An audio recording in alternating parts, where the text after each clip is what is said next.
पहले के दौर में सत्ता हथियाने के लिए यानी राजा बनने के लिए बाहुबल की ज़रूरत होती थी। यानी बाहों में बल होना चाहिए, सेना सशक्त होनी चाहिए और राजा को पराक्रमी होना चाहिए, युद्ध कौशल में माहिर होना चाहिए। कि पहले के ज़माने में ऐसा था। अब चूँकि वर्तमान में राजा रजवाड़े नवाबों के दौर चले गए, अब दौर आ गया है लोकतंत्र यानी डेमोक्रेसी। चुनाव के द्वारा राजा बनाया जाता है 5 साल के लिए। तो अब वर्तमान समय में डेमोक्रेसी में राजा बनने के लिए जो महत्वपूर्ण टूल इस्तेमाल हो रहे हैं आज के दौर में, वो टूल हैं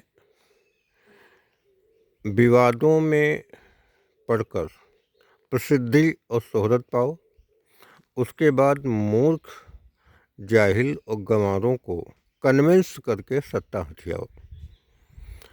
अगर समझदार हैं तो इशारा समझ गए होंगे, और अगर समझदार नहीं हैं तो फिर आप उस श्रेणी में हैं जो उन्हीं के टूल हैं।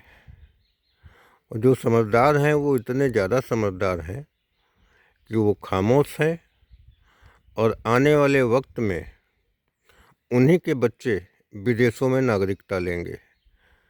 उनकी खामोशी के कारण ही उनके बच्चे यहाँ से पलायन करेंगे, क्योंकि वो ज़्यादा बुद्धिमान हैं, वो हर चीज़ को समझते हैं लेकिन खामोश हैं। वो चाहे सरकारी तंत्र में भ्रष्टता के खिलाफ हो, वो लड़ना नहीं चाहते, खामोश हैं। रिश्वत दे देते हैं लेकिन लड़ना नहीं चाहते। जंगलों की अंधाधुंध कटाई हो रही, वो खामोश हैं, वो लड़ना नहीं चाहते हैं। एजुकेशन में व्यवसाय चरम सीमा पे जा चुका, वो लड़ना नहीं चाहते, खामोश हैं, क्योंकि उनके पास पैसा है। सत्ता में मूर्ख आदमी चयन होकर के उच्च पदों पर बैठकर हुक्मरान बन रहे हैं, वो ये देख रहे हैं, लड़ना नहीं चाहते, खामोश हैं। वो चाहें तो बदल सकते हैं सब, क्योंकि ये जितने भी सत्ता में बैठाने वाले लोगों को वोट देने वाले हैं, सब उन्हीं के घरों से निकलते हैं। कोई उनका ड्राइवर होता है, कोई उनका माली होता है, कोई उनके घर की झाड़ू पोछा बर्तन करने वाला होता है, कोई उनके घर में माला फूल देने वाला होता है। सब उन्हीं के संपर्क में रहने वाले लोग हैं। लेकिन ये मिडिल क्लास, पढ़ा लिखा वर्ग, व्यापारी, आईएएस, आईपीएस, ये सब खामोश हैं। खामोश इसलिए हैं कि उन्हें भी बाज़ार ने घेर लिया है, बाज़ार ने उनके ऊपर शिकंजा कस लिया है। जो व्यापारी है उसे और बड़ा व्यापारी बनना है, जो आईपीएस है उसे एसीपी से डीजीपी बनना है,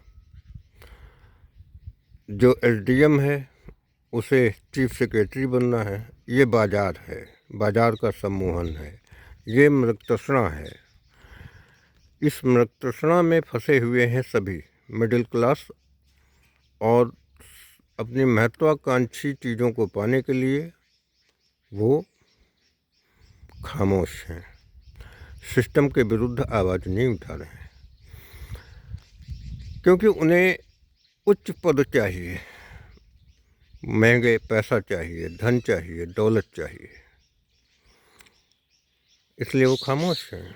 और वो खामोश हैं तो अगर उनके बच्चे बड़े हुए, समझदार हुए, मौके की नज़ाकत को समझा और ये देखा कि सत्ता में बैठे लोग जो है वो हमारे अधिकारों का हनन कर रहे हैं, हमारे देश की इमेज ख़राब कर रहे हैं, हमारे समाज की इमेज ख़राब कर रहे हैं, हमारा अस्तित्व खतरे में हो रहा है, क्योंकि वो इंटेलिजेंट होंगे, महंगी पढ़ाई करके आएंगे तो उनके पास दिमाग भी शार्प होगा, वो समझेंगे। फिर यहाँ की अराजकता को देखेंगे कि उनके हाथ में कुछ नहीं सिवाय डंडा खाने के। वो ये देखेंगे कि यहाँ पे हाल जालियाबाग वाला हो सकता है, अगर हम आवाज़ उठाएंगे तो जैसे जालियाबाग में सरेआम निर्दोष सिख मारे गए थे जनरल डायर के कहने से, ऐसे ही हमारा हश्र होगा। तो क्या होगा, यहाँ की जो क्रीम लेयर है, इंटेलिजेंट लेयर है, बुद्धिमान लेयर है, उसी मिडिल क्लास के जो खामोश लोग हैं उनके बच्चे विदेश भाग जाएंगे और विदेशों की नागरिकता ले लेंगे। धीरे धीरे इस हिंदुस्तान में कौन बचेगा? कूड़ा कचरा। और उस कूड़े कचरे के ऊपर शासन करने वाले